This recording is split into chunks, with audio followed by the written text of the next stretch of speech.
जय श्री कृष्ण चैतन्य प्रभु नित्यानंद श्री अद्वैत गदाधर शिवासादि गौर भक्त वृंद हरे कृष्णा कृष्ण कृष्ण हरे हरे हरे राम राम राम हरे हरे कूजन्तं राम रामेति मधुरं मधुराक्षरम् आरुह्य कविता शाखां वन्दे वाल्मीकिकोकिलम्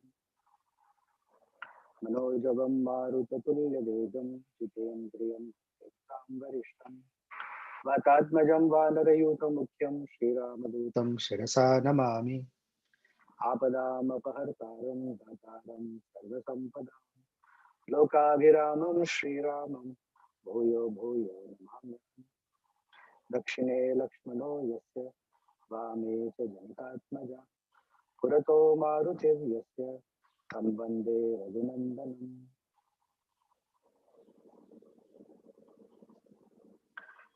So I'm happy to be with all of you. Sorry, last week I couldn't make it, but I'm very grateful to Shamakund Prabhu for continuing with almost 2 chapters worth of discussion. Very critical chapters, and I heard it a couple of times and was really delighted. I think I would not have been able to say it the way he said it, but thank you, Shamkund Prabhu, for doing it. We'll continue from where we left off. So I'm getting a text that voice is not clear. Can you hear me clearly, or is there a problem? Prabhu, there is a problem. I think if you, in between you adjusted, I think your laptop or something, then it was better. And it's fading in, fading out, something like that is happening. Okay, let me try something. I'm going to take off these headphones.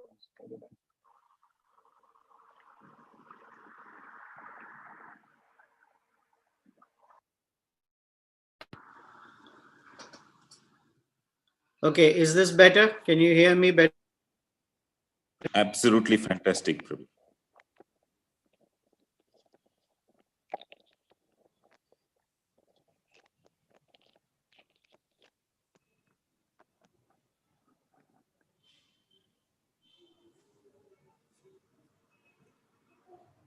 Okay, better now?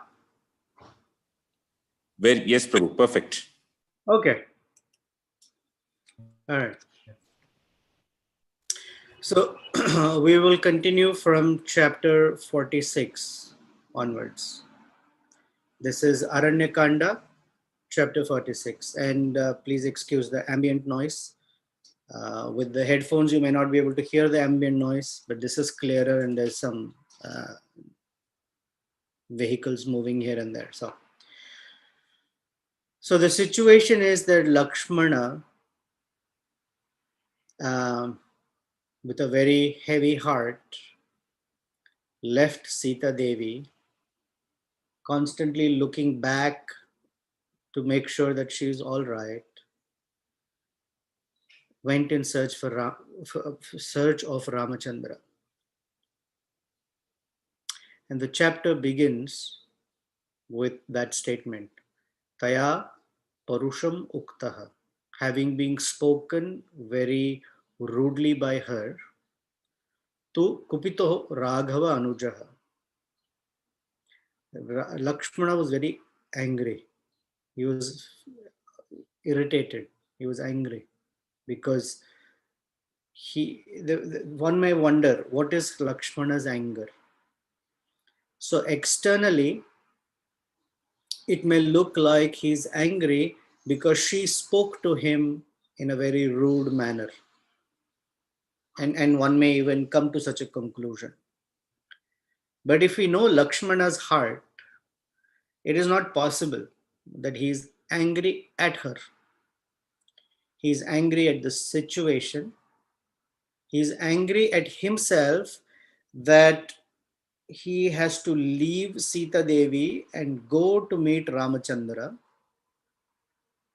He is angry at his helplessness because he was ordered by Ramachandra, do not leave Sita's side. And he is not following that instruction. And he's angry that he's stuck between two persons that he reveres the most. There is Ramachandra's order and there is Sita Devi's order. And because he has to follow both of them, and right now he is not able to follow Ramachandra's order, he says Kupita, he was angry. And Sa Vikanksham Bhrusham Ramam Pratasthe Na Chirativa. So very quickly he left because he wanted to meet Ramachandra.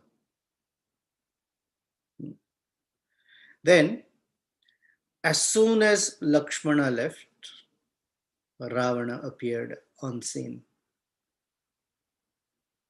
And I'm going to read you some verses which, if you like, you close your eyes and sort of imagine the scene.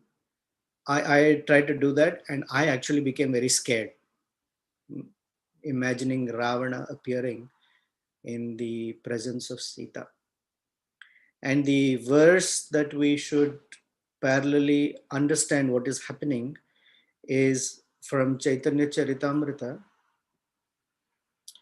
Prabhupada often quoted this verse, Krishna bhuliya jeeva bhoga vancha kare, paashe tere maya japatiya dhare. That as soon as a living entity forgets Krishna, Krishna bhuliya, and wants to enjoy uh, sensual pleasure, bhoga vancha kare, paashe tere maya, the maya, the illusory potency is right next to the Supreme Lord. Pashe tere maya, she's right there. And jhapatiya dhare, she grabs onto the living entity very quickly. So that grabbing is described by two features of maya, avarnatmika shakti and prakshepatmika shakti.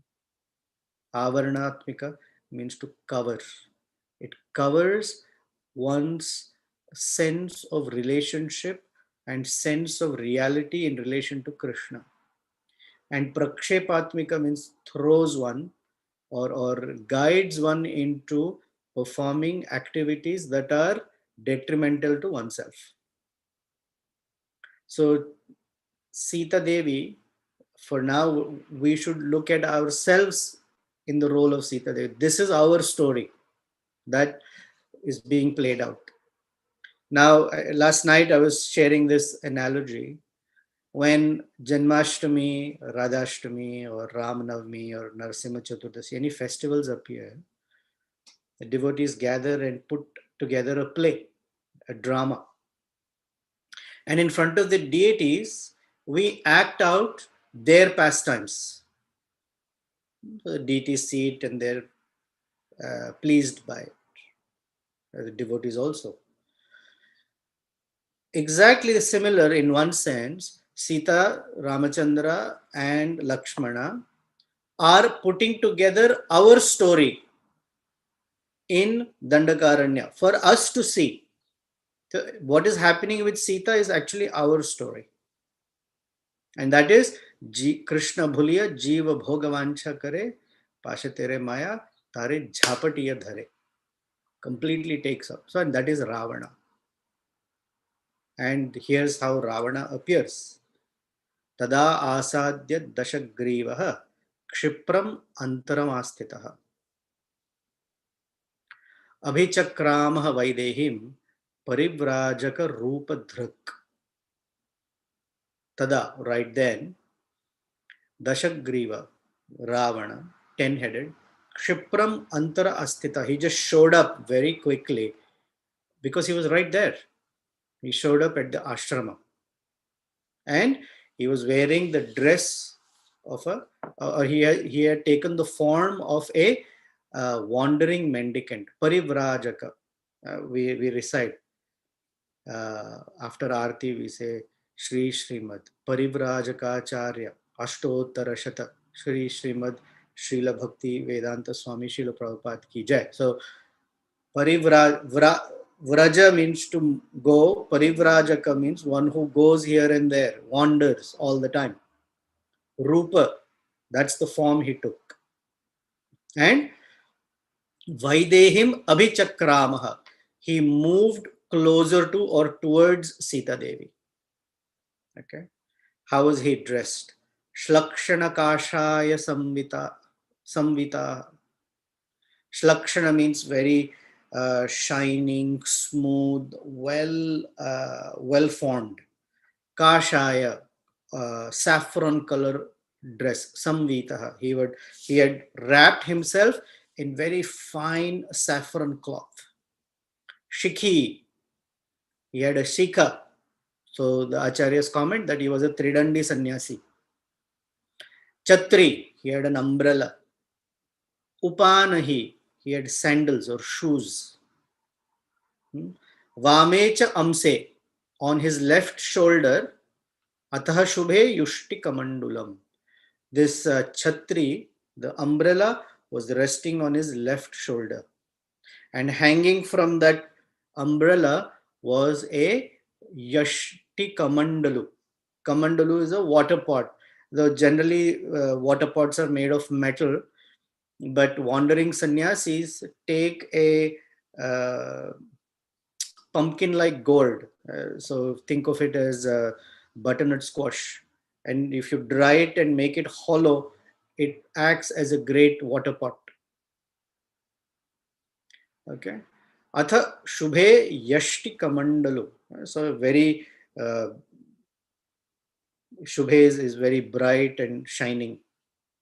Parivrajaka Rupena Vaidehim Anvavartataha. He moved closer to Sita Devi. Generally, a sannyasi should stand at a distance from a woman, especially any woman, especially married. So instead of standing afar, he moved closer to her. And then he says, Tam asasada atibalo bhratrubhyam rahitam vane rahitam surya chandrabhyam sandhyam iva mahattamaha.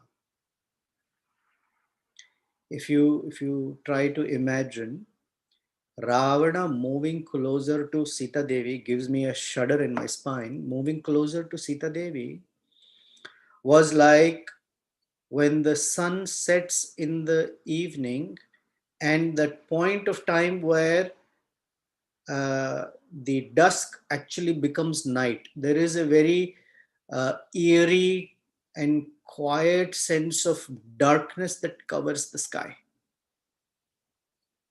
Or when there is a new moon, that is Amavasya time, if you go to a lake, we live close to a lake, and during a low tide, although the lake can have waves, on a new moon night, the lake is very almost placid. Just very small, tiny, even waves. Almost like ripples, not even a wave. It's very calm. That is how it felt when he was approaching Sita in the absence of Rama and Lakshmana. Another example given is by when Rahu tries to cover Rohini, who's always with the moon. Or when moon is not nearby Rohini, and a star, a sinister star is what it's called, tries to cover Rohini. So in one sense, it's a very gloomy, dark, portending something very inauspicious.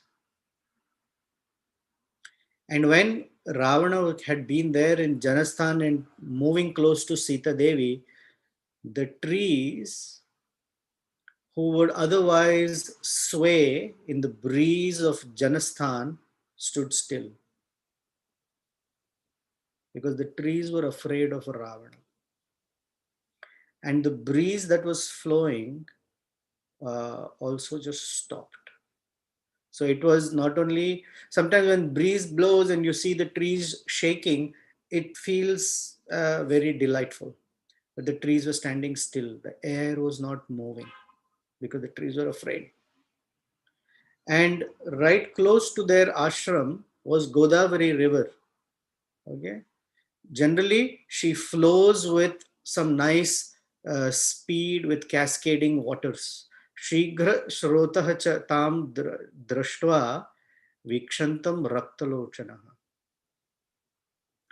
When Godavari saw Ravana, who had bloodshot eyes, vikshatam raktalochana, red color, bloodshot eyes, stimitam gantum arebhe, bhayat Godavari Nadi.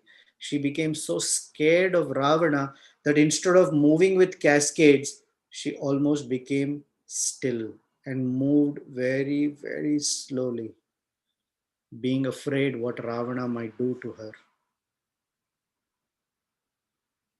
The whole atmosphere became stunned in fear. Then Ravana uh, came closer to Sita Devi and he asked her. Now, Ravana, because he was in disguise, Valmiki says that he was like a well covered with grass. We call it Andhakupa. And he stood before Vaidehi, Sita Devi. And as he was standing in front of Sita Devi, he was observing Sita because he is full of lust. His massive desire is being about to fulfilled in his mind. He saw Sita Devi, whose lips were so well formed, teeth were wonderfully lined, and it's described because this is his lusty desires taking full control of him. And her body was radiant and shining like a full moon. And he saw her in this straw cottage, and he approached her, this lotus eyed Vaidehi, who was dressed in some very simple silk cloth. And his heart started to jump with joy because something that he had lusted after, because mind was restless, he was able to see her in form, not imagine it, just see her. And he was about to touch her, very hopefully or hopeful that he could touch her. And his vision was full of lust. Drashtva kama sharaha avidho brahma ghosha adirayan. Abravit pratiksham vakyam rahito rakshasadhipaha. Kama sharaha avidho. His heart was hit by the arrow of Cupid. As soon as he saw Sita, he had heard about her, and in his mind, the form that he had thought was so enchanting that now that he saw her in front of him, his heart was completely tormented with lust. And she was alone. And he saw that she is the most exquisite, singularly beautiful woman in all the entire universe. There is nobody like her. Tam uttamam trilokanam padmahinam ivashriyam. There is nobody like her in the entire three worlds, starting from Brahmaloka, Indraloka, Earth, even in the netherworlds, nobody. Vibhrajamanam vapusham Ravana prashasamsaha. So Ravana asked her, Katvam, who are you? Now, why is Ravana asking her, who are you, when he knows very clearly who she is? But this is a way of accosting her and starting this, I guess, sweet talk. Now, it's not sweet for us to hear. This is Ravana is the supreme personality of Eve teasers, as they call in India, who stand on the street corner and they heckle girls as they walk by. So this is This is one of those, in America, it's called catcalling. When a woman walks by and they whistle and say things to her. So this is Ravana, in one sense, catcalling, but he's very close to her. He says, Katvam, who are you? Kanchana Varna Abhe. Kanchana Varna, you have golden effulgence, you have golden skin. Abhe Pita Kausheya. And Abhe means glittering. And Pita Kausheya, you're wearing these yellow silken garments. Kausheya Vasini. Silk is Kausha. Pita is yellow. Vasini is dressed in yellow silken cloth. Kamalanam Shubham Malam Padminim Ivacha Vibhriti. It seems like you are garlanded with beautiful lotuses. So he's trying to wow her. And he says, Hri, Shri, Kirti, Shubha, Lakshmi, Apsara va Shubhanane. Who are you? Are you goddess Hri? Are you Shri, Kirti, Shubha, Lakshmi, Apsara? You're one of those. Bhutirva Tvam Vararoha, Ratirva Swaircharini. Do you belong to the earthly realm? Do you belong to the heavenly realm? Or are you the consort of Cupid? Rati, her name is Rati. Rativa, please tell me, because you are so enchanting. Rama, I'm sorry, not Rama. Samaha, Shikharinaha, Snigdhaha, Pandura Dashanaha Tava. He says your teeth, Dashana, your teeth are Pandura, very white, Snigdhaha, very attractive, and Samaha, very evenly organized. And Shikharina, Shikharina means like jasmine buds. Generally in beauty, teeth are the simile or the analogies of very well organized white jasmine buds. Vishale Vimale Netre, your eyes are big. Vimala means there is no reddish hinge, very beautiful white eye and beautiful black big eyeball. Vimale Netre Raktante, on the right. At the end, there are some little reddish spots. Raktante Krishna Tarake. And your pupils are nice and black. And Vishalam Jaganam. Pinam Uru Kari. Kara Upama.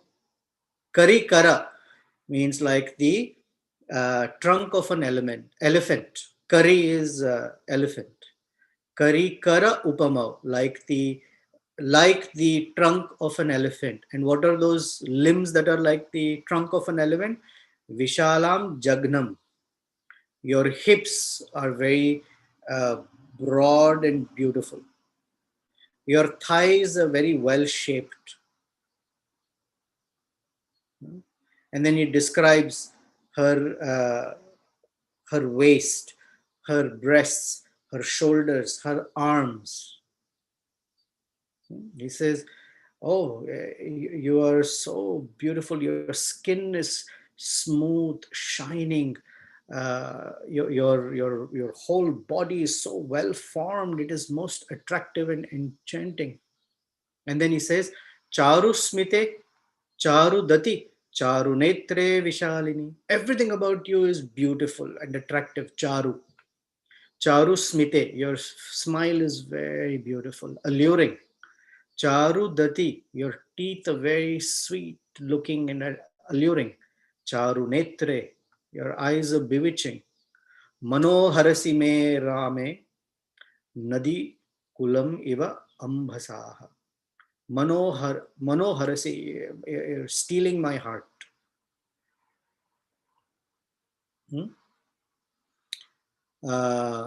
Just as when he says Rame, means you give me a lot of pleasure, just as a river takes away the bank of that river. That means the lust in me is rising, the tide of lust is rising in me.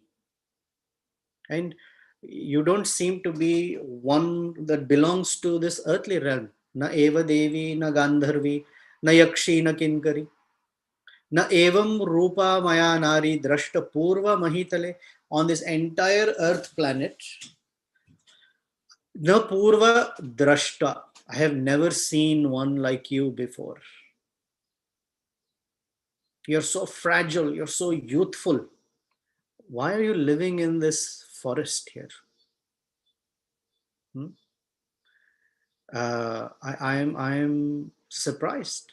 You're living in a place where there are demons and rakshasas, wild animals. Why are you here?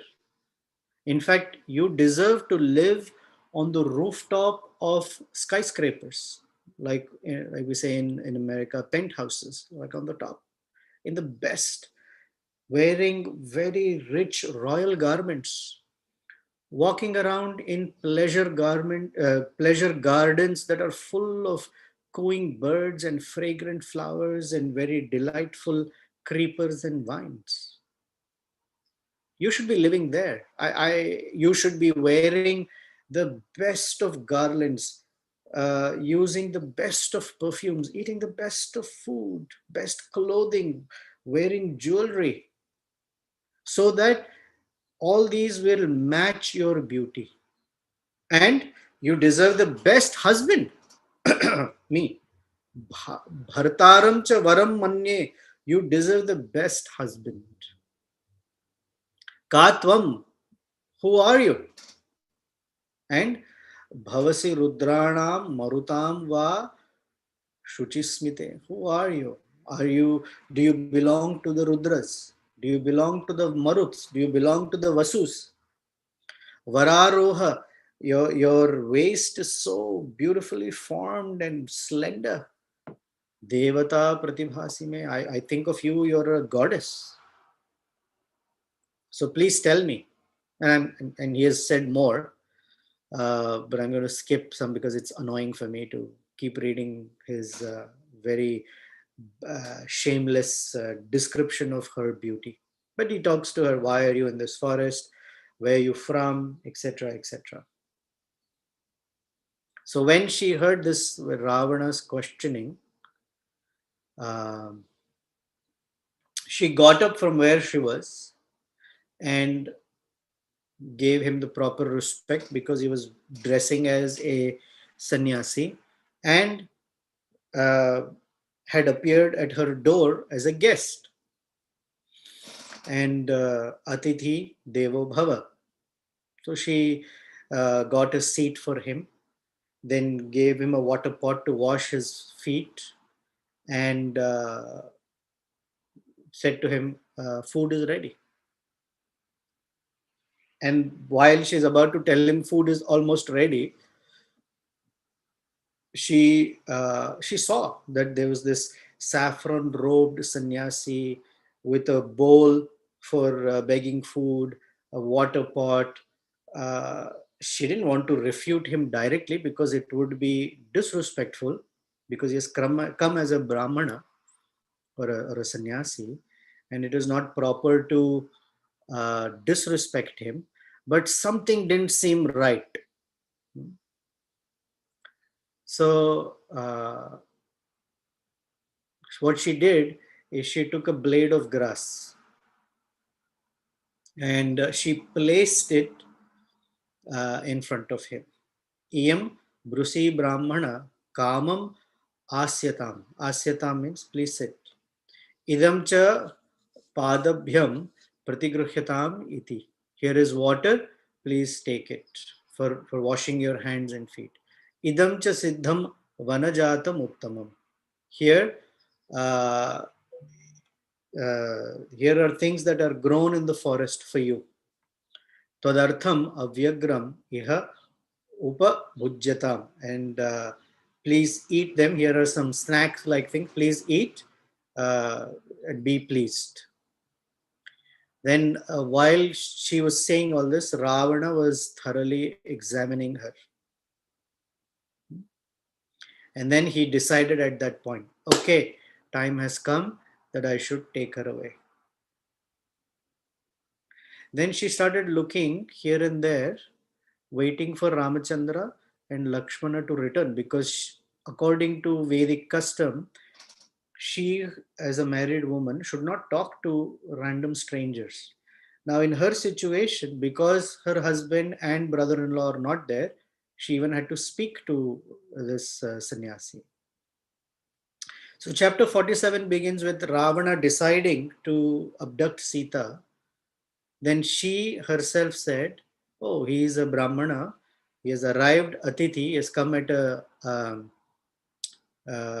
time without my knowing it.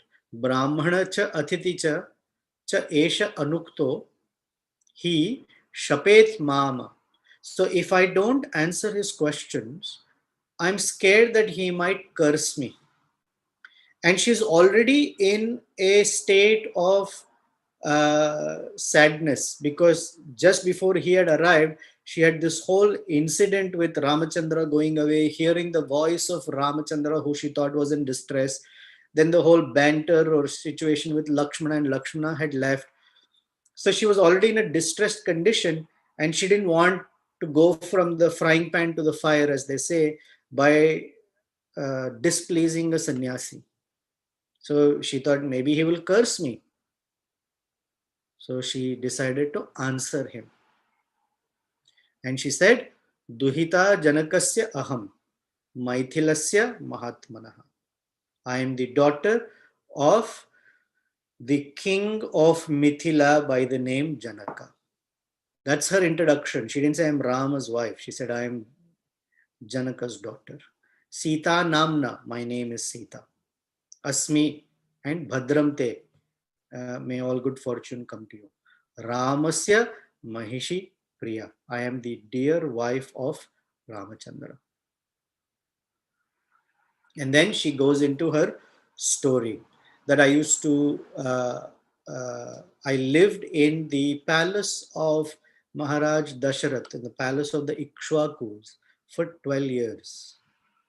And I enjoyed great royal pleasures. Bhunjana Manusham Bhogam Sarvakama Samruddhini. Bhunjana, I enjoyed. Manushan Bhogan. Great delights that human beings can enjoy. Sarvakama Samruddhini. All my desires were fulfilled. In this verse, Maheshwara Tirtha and other acharyas say that there is a little trick where if you read it as Bhunjana Manushan, this is fourth verse in 47th chapter. Bhunjana Manushan Bhogan, all the delights that a human can enjoy. But if you put the R to the next word, Bhunjana Amanushan Bhogan, means I enjoyed delights that were heavenly. Amanushan. Amanushan does not mean not humanly, it means beyond humans. So I actually am Sita Devi, who enjoys the delights of the spiritual world. And Sarva Kama Samriddhini, that I cherish all kinds of and I fulfill all kinds of desires for all living entities.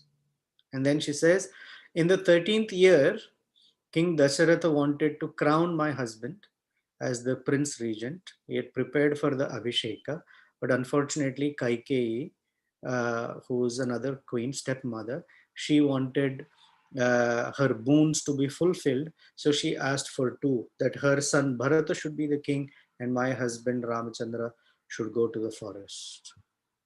So my husband, who never cared for these things, very easily, happily said, no problem, let it be so. And at that time, Ramachandra was 25 years of age. and we left to come to the forest. And so in this way, she's glorifying Ramachandra, that he is very, very well cultured. Loka Satyavan, Sheelavan, Shuchihi, Vishalaksho, Mahabahu, Sarvabhuta Hiterata. Kamartha cha Maharaja, Pita Dasharatha Swayam, Kaikeya Priya Kamartha, Tvam Ramam na Abhishechat. So Ramachandra was not anointed as the prince regent because Dasharatha became plagued by severe distress in the heart due to Kaikeyi. And so she relates the story all the way to why they are in the forest for all these years. And she talks about Lakshmana, how wonderful Lakshmana is. Although he's a brother from another mother, he's like a tiger among men, and he can eliminate all of his enemies in war. And the reason she's talking about Ramachandra and Lakshmana in this very glorious way is just in case this sannyasi is not who he happens to be, then he should be told that beware, there are two very powerful tiger-like men protecting me. Now, the reason Sita Devi is a little suspicious is for these reasons. One, a sannyasi generally wanders about villages and cities and towns so that he can beg alms, and that as an option or as a way by means by which he can speak Krishna Katha for the benefit of the householders. So she wondered, why is he in the middle of the forest? Other human beings don't live here. So why is he in the forest? That's number one. Second, why such description of my form? Why is he talking like an ordinary man when sannyasis are to be free of such words and vocabulary and descriptions of a woman's form? That's another thing. And he seems way too friendly when he doesn't need to be. Okay. So she tells him, okay, just relax here for some time. My husband will be soon arriving and bringing all the plentiful things he would have gotten from the forest, so you can eat them. Then she asks him, which generally is not asked. So she's being smart in one sense. So she asks, Sahatvam Nama Cha, what is your name? Gotram Cha, what is your Gotra? Kulam Cha, what is your family lineage? Huh? Kulam Achakshavat Tattva, and tell me in truth. Achakshava, tell me, Tatvatah, in truth. Ekah cha Dandakaranye, Kimartham Charasi Dvijaha. He says, Dvija, O Brahmana, Charasi Kimartham, what is the reason you are wandering in Dandakaranya? Ekah cha, alone. Why would you be in a forest? And because she said, Tattvataha, tell me in truth, Ravana is unable to hold back his real identity. And he says, he removes the sannyasi garb and says, and Valmiki says, Evam Bruvatyam Sitayam Rama Patnyam Mahabalaha Pratyuvacha Uttaram Tivram Ravano Rakshasadipa. Tivram, in a very loud, strong way, Ravana responded. He says, Yena Vitrasita Lokaha. By who the entire universe is put into distress. Vitrasaha. Sadeva Asura Manushaha, including the demigods, the demons, and human beings. Aham Saharavano Nama Site Raksho Gana Ishwaraha. I am the head of all the Rakshasas. My name is Ravana. O Sita. Tvam tu Kanchana Varnam Abham Drashtva Kausheyah Vasinim Ratim Swakeshu Dareshu Na Adhigachami Anindate. He says, on seeing you, uh, seeing your golden form, golden Kanchana Varna Abham, Drashtva, Sita, I have no pleasure anymore in any of my wives. Ratim Swakeshu Dareshu Na.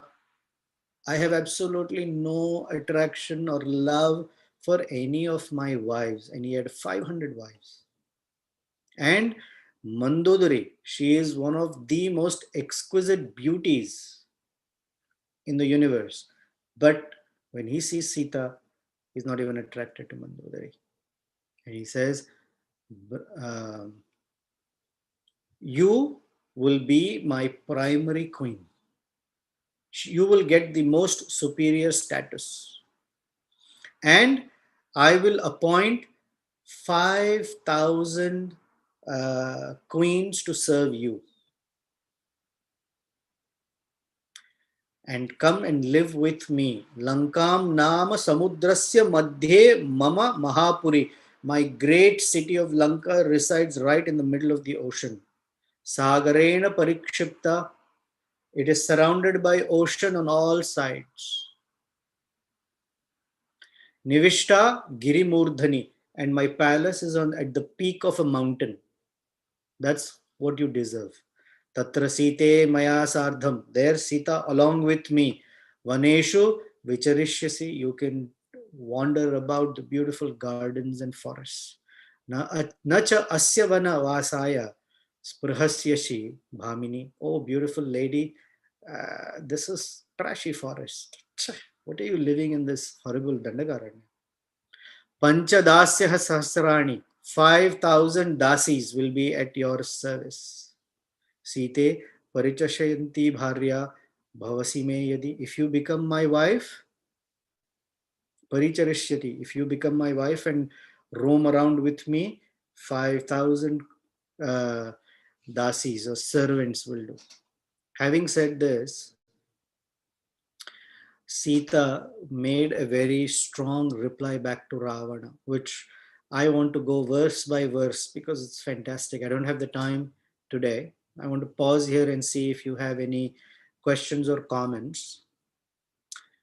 When Sita Devi put a blade of grass in front of Ravana, there are Sri Periyavachan Pillai and other acharyas provide about 17 reasons why, what it signifies. Unfortunately, I don't have it today. I have not prepared it. Shamakund has it, and maybe he can speak some of the reasons if he likes today or another time. But if you have to unpack it, there is a lot more to say. But we want to move on and hear some reflections and applications for us. And I'll just say one or two things. The living entity, that is us, because we are disconnected, if we have a sense of disconnection from Krishna or Sri Ramachandra, the Supreme Lord, we try to fill that void by filling our senses with uninterrupted gratification, thinking that it will help. Yes, it helps in the short term. And after that, the void remains because the void is a spiritual void. And material things cannot fill a spiritual void. It has to be something spiritual. It's the connection, it's the relationship with the Supreme Lord of love and service. And Ravana signifies how the mind makes promises that if you follow my dictates, if you become my consort, you can enjoy great gratification with so many attendants. The 5,000 dasis in Bhagavatam is described as the set of desires that a human being has throughout one's life. And they are constantly attending on the living entity. This desire, that desire, this desire, that desire. They're attending upon, and the living entity forgets that we are actually a consort of Sri Ramachandra. We are Shakti. Aparameyam itastwanyam prakritim vidime param. Krishna says to Arjuna, there is another energy of mind which is the superior energy. Jiva bhuta mahabaho yedam dharyate jagat. That is the living entity, but is enjoying or plundering the material energy. So the ocean, what Ravana is describing is that we are put into the ocean of material existence, isolated from the Supreme Lord, from the spiritual world in one sense. And moving, although in an island, living in a world of its own, where there are pleasure gardens and enjoyments, but that is not our real home. So where we are, this material world is not our real home. And the mind has very, very amazing ways in which to delude us, attract us, and actually hold us hostage. And that is what Ravana is doing. By speaking nice words, he is going to take Sita hostage. And that is our story. Pitiful, plighted story. Okay, let's see if there are any comments, questions, concerns, objections.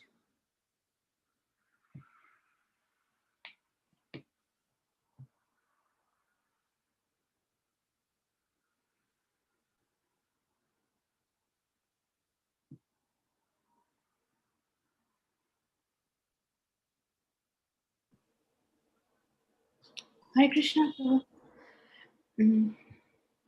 I was thinking, although Sita was in such a precarious condition when Ravana arrived, and he's trying to talk to her in the way he spoke, and then she still didn't forget the etiquette, meaning where she was. She was already sad when he arrived, that she heard Lord Rama's voice shouting, and then Ravana is talking the way he's talking. In spite of whatever she was going through, she did not forget the etiquette of welcoming him, because he was dressed as a sannyasi, and offering him a seat to sit, some water, and some food. So that was little like, thinking it was too high, meaning to be in such a situation and still not forget the etiquette. It was. Well, Sahadharmachari Tava is what Janaka said, that she is the excellent partner for you because she will always follow Dharma. She didn't say, I'm in a bad mood. Abhi jao. Kal aao, come tomorrow. And it also said, Valmiki describes that she was afraid he might curse her.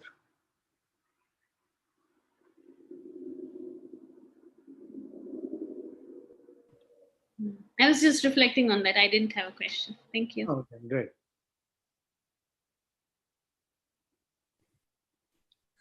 Hare Krishna, Prabhuji. Hare Krishna. I just wanted to ask, is there any mention about the Lakshman Rekha? And I'm sorry if I missed it, but is there any mention about that, and what does it imply? There is no Lakshman Rekha. In Valmiki Ramayana, in Tulsidas Ramayana, Ramcharitmanas, there is the mention of Lakshman Rekha. I haven't studied other Ramayanas to say if there is a mention in, but it's a very popular notion. Two notions are very popular in India. One is Lakshmana Rekha, and the other is Shabari eating fruit and giving to Ramachandra. Both are not in Valmiki Ramayana. Okay, thank you. Hare Krishna, Prabhu. Is there any significance when Ravana asked who you are? She introduced herself as daughter of Janaka, or from Mithila. Usually, a woman, once she gets married, usually they introduce themselves as the wife of such and such, right? Is there any significance, or? I'm sure there is. I don't know about it.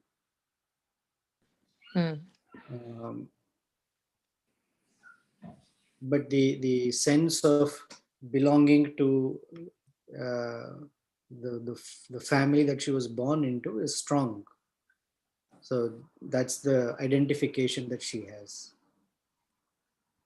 Even somewhere else, she says, I am the daughter of Janaka, the daughter-in-law of Dasharatha, and the wife of Sri Ramachandra.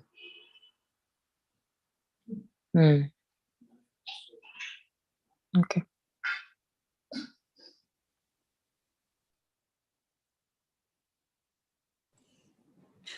Hare Krishna, Prabhu. Please accept my humble obeisance, Prabhu.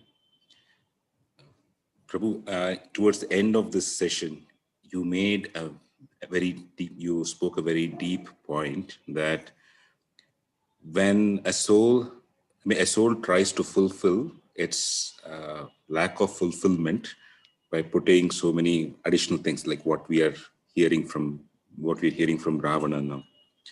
It was very deep, it was very touching that when there is no connection to Krishna, then this lack of fulfillment comes up in various ways.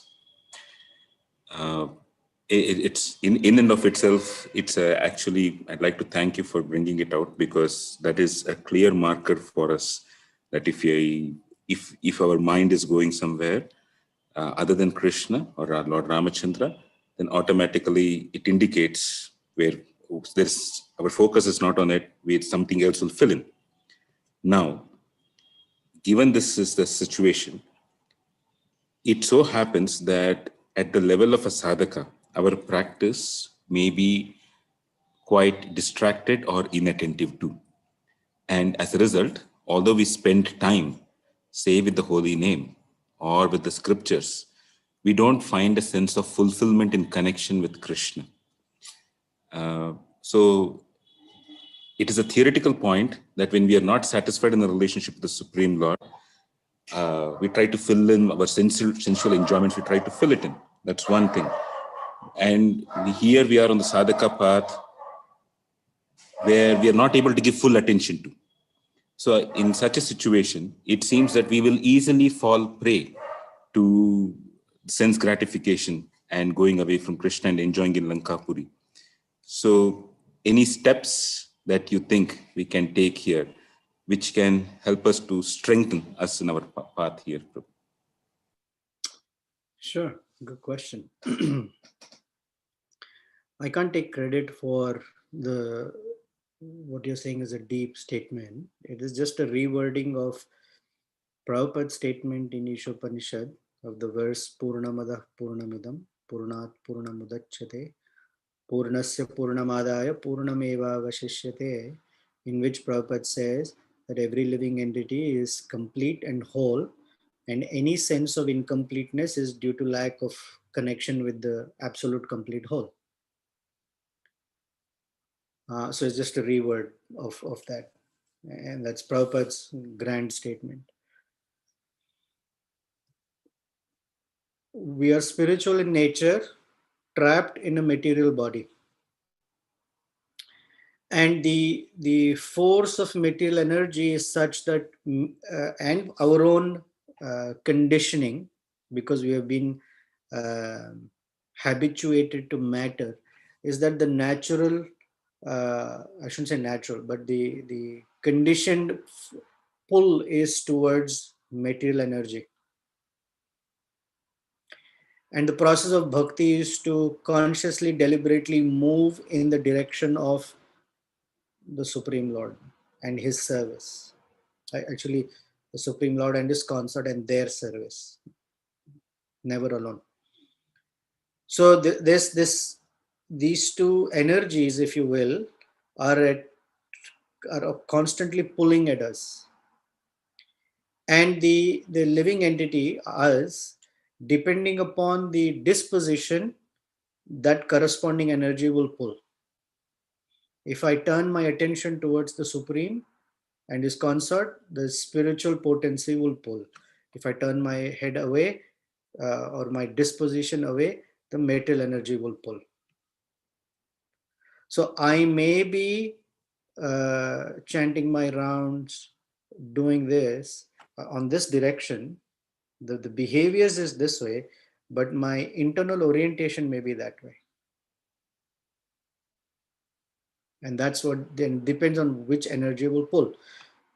Sometimes I use this as a visual example. So imagine I am at the center of a circle, okay? And the circumference or the circle describes the boundary between spirit and matter. Everything inside the circle is material, everything outside the circle is spiritual. When I'm standing at the center and I'm walking towards the edge or the circumference, yeah, at the edge, towards the edge, although I am situated in material circle, I'm heading towards that which is beyond. All right.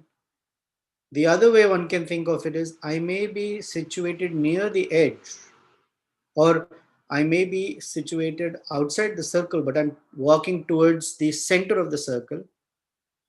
I may be situated here, but my direction is there. So it's a matter of orientation and behavior and activity. Both are required. Otherwise, behaviors in one direction, orientation is the other. And the way to learn or to sort of snap out of it is the importance of Shravanam, very, very important. Association. I mean, there can't be Shravanam without association. So serving the Vaishnavas, being in their association and hearing within the association is very, very important for that reorientation. Shushrushaha Shraddadhanasya Vasudeva Katharuchi Syan Mahat Sevaya Vipra Punyatirtha Nishevanat is very important.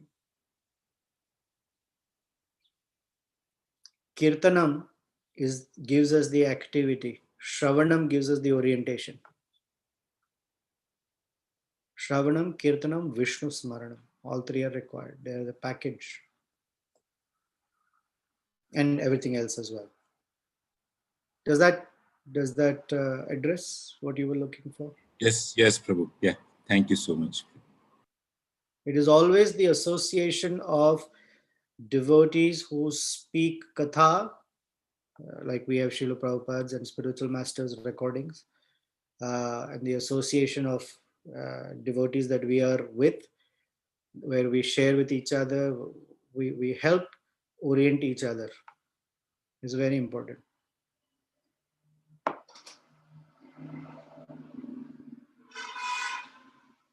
Anything else? Hare Krishna Prabhuji, my name is Yashoda. I have a question. Yes, Yashoda.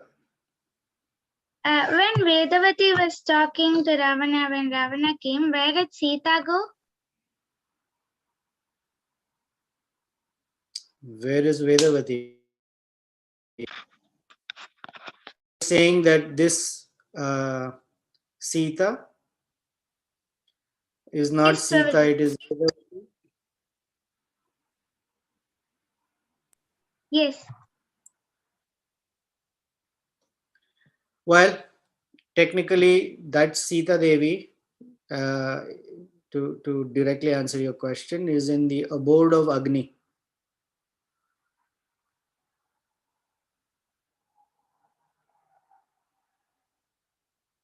Okay, Prabhuji. Or we can think of it this way. Vedavati is there in Sita Devi, but the feature that is interacting with Ravana is that Vedavati feature. Sita is also there, but inaccessible to Ravana. Now, this is a confusion. So, I mean, I've said it in different ways in different times. One way is to think physically Sita was taken away and Vedavati was there. And there is scriptural evidence for it. But think of it this way as well. And we said it during the yatra also, that when you look at a deity, the deity can interact with us like spiritual or material, depending upon how I see the deity. If I see the deity as just a stone or a symbol or an idol, then that is all it remains, a stone. But if I see the Murti as a deity where the Lord resides, then that deity even talks, dances, walks, eats. So it depends. So Ravana, who's come with such a disposition of enjoyment and exploitation, cannot access the, I'm going to say, original Sita Devi. So he only interacts with the material aspect of Sita Devi is Vedavati. Something spiritual appears material. Okay, Prabhuji, thank you.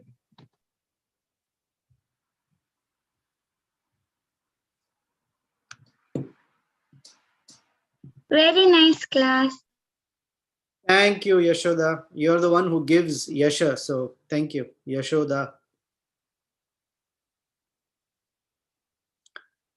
Anything else? Or we can say goodbye for a couple of weeks.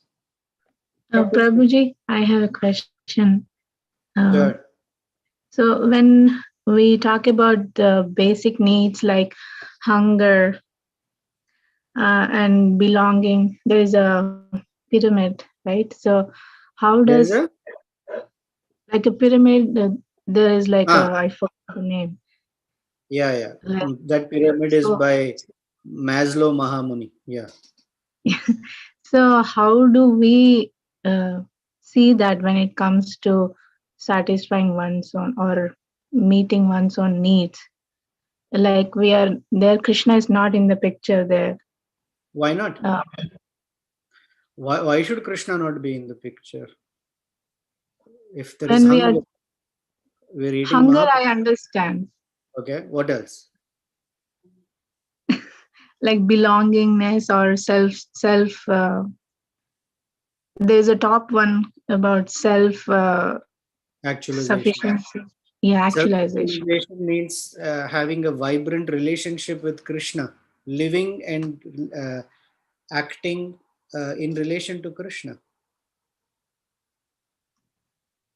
So can you help me understand on the three levels or the all those levels how to connect in a Krishna conscious way? Like belongingness also, do we like asking for looking of friendship is also like we can do it as for devotees with the You can do devotees. it, but depends to the extent of realization. We can have friendships with devotees. We can have friendships in general, so that, see, we are not free of our body yet, right? The body is still a material thing, and it has certain needs. The body, when I say body, I mean body and mind. It also has certain needs, like having a car. You are not the car, but you have to get the oil changed, you have to clean it, you have to get it tuned, wheel balancing, everything needs to be done, but it's not you. When the car gets nourished, it's not that you are nourished, but the car being nourished is important for you to go from one place to another safely, right? Yeah. Similarly, nourishing the body or body mind unit is like keeping the car. It's a vehicle to get to where you want to go, traverse this life. It's the boat, it's the vehicle. So it has some needs. It has the need that it needs food, it needs rest, it needs friends, it needs to be part of a social group.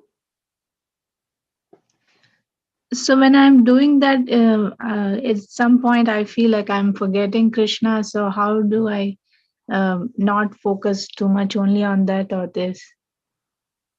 How to Forgetting Krishna, well, you have to have friends so that it nourishes you in a way that you are not, I'm not talking of you particularly, I'm talking you generally, that you or we are not needy. We don't enter relationships with devotees or with Krishna in a needy way. Needy means look at me, I want something, I want something. Belonging is where we fit in and we are giving and taking. If we can do it with devotees, great, but we can do it anywhere. But if you're forgetting Krishna, then it's like having a nice car that people use to, transport drugs, if you say, or alcohol or guns. It's a nice car, but used wrongly. So at the top, the apex of the pyramid, it must be clear. Why am I doing what I'm doing? Oh, thank you, Prabhuji. I like the difference you told me about the need and belongingness. Yeah, okay. Yeah, thank you. Being needy and being belonging are not the same. If you, I just want to ask for little more clarification on that, the difference between the It's a big topic, Mati, but needy is all about, it's a sense of weakness where I feel my desires are being neglected, and it is all wanting. I bask in the attention of others. That's being needy.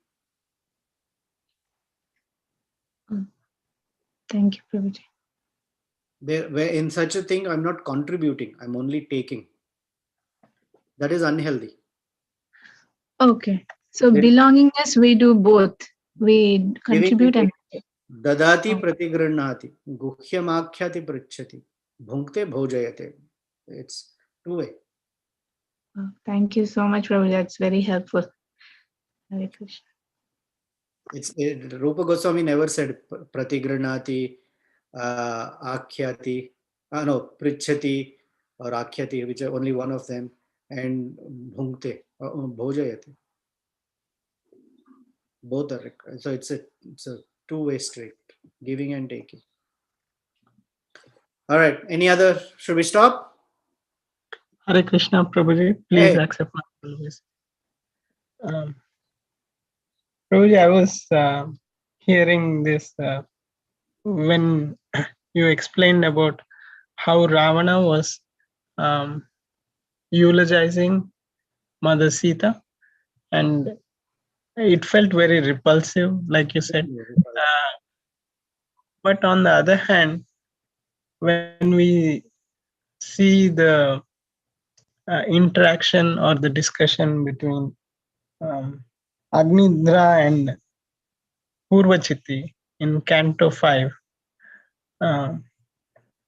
there also he uses some similar words, or he's on the similar lines trying to entice her with words, but it doesn't seem so repulsive. Why is that? What's the difference?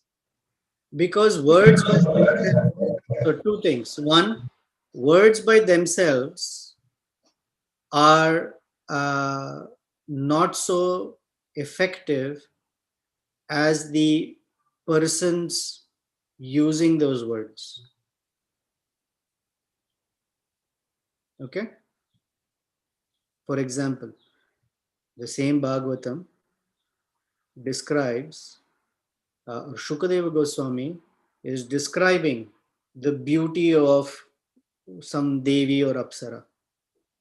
But it's coming from Shukadeva Goswami's speech. And so there is nothing repulsive. Because in his heart, there is not such lust. But when it comes from Ravana, so now between Agnidra is actually courting Purvachetti. It's a courtship. And there are so many songs also we hear, no? Anyway, I don't want to tell you the songs, but I'm thinking of a particular song. I'm sure you can think of your own song. And they're all considered romantic in the sense that they're courting a partner, right? Or a mate. Here, he is married, she is married, and he shamelessly, generally, if the woman was someone else's wife and they were indicators such, people would not go out and court them like that. depending between a Kanya and a Nari. They would only court women who were not married. So Agnidhara and Purvachiti, that interaction is in one sense not repulsive because it's romantic. Whatever, Vedic style romantic. This fellow is trash can. It's not that he doesn't know. He knows very clearly who she is. He knows. He has heard from Akampana. He has heard from Shurpanaka. He has heard from Maricha. Yet, that is why it is repulsive, at least to me. Thank you, Prabhu. It's none of his business to scan Sita Devi's form and say all these things.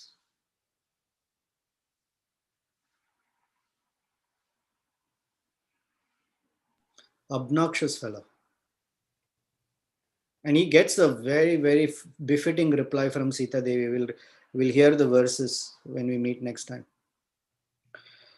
Okay, so let's end here. We may not be meeting for the next 2 weeks. So we have options. One is I'm not available for the next 2 weekends. Shamakun, you'll do a thorough job. If you want to continue hearing the pastimes, I will discuss with him and we'll figure out whether between him and I will arrange something for next week, or we'll wait for 2 weeks until we meet again. I don't like discontinuity. I like things to continue. So anyway, we'll get back to you what will happen next Saturday and the Saturday after that. Okay. If I can make it happen, I will try. I can't promise. So to be decided.